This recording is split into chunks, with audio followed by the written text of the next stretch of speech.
Hotel ಶೈಲಿಯ ಉದ್ರುದ್ರಾದ jeera rice ಮತ್ತೆ ಗ್ರೇವಿನ ಹೇಗೆ ಮಾಡೋದಂತ ತೋರಿಸ್ಕೊಡ್ತಾ ಇದ್ದೀನಿ. ಎಲ್ರಿಗೂ ನಮಸ್ಕಾರ. ಲತಾ ಪಾಕಶಾಲೆಗೆ ಸ್ವಾಗತ. ಈ ಗ್ರೇವಿ ಜೀರಾ ರೈಸ್ಗೆ ಎಲ್ಲ ಗೀ ರೈಸ್ ಮತ್ತೆ ಬಿರಿಯಾನಿಗೂ ತುಂಬಾ ಚೆನ್ನಾಗಿ ಹೊಂದುತ್ತೆ.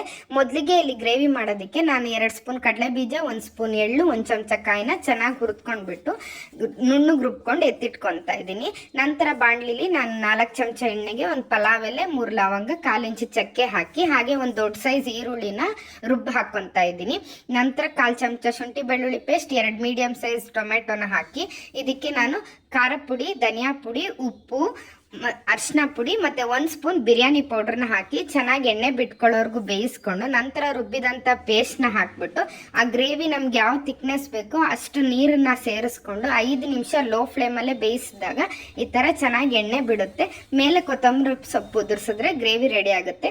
ಇವಾಗ ಜೀರಾ ರೈಸ್ ಮಾಡೋಕ್ಕೆ ಕುಕ್ಕರಲ್ಲಿ ನಾನು 2 ಸ್ಪೂನ್ ಎಣ್ಣೆಗೆ ಒಂದು 10 ಗೋಡಂಬಿ ಹಾಕಿ ಕರ್ದು ಎತ್ತಿಟ್ಕೊತಾ ಇದ್ದೀನಿ. ನಂತರ ಒಂದು ಕರ್ಬೇವು ಎಸ್ಲು ಮತ್ತು 1 ಹಸಿಮೆಣಸಿನ್ಕಾಯಿ ಹಾಕಿ 1 ಪಾವ್ ಅಕ್ಕಿಗೆ ನಾನು 2 ಚಮಚ ಜೀರಿಗೆನ ಬಳಸ್ತಾ ಇದ್ದೀನಿ.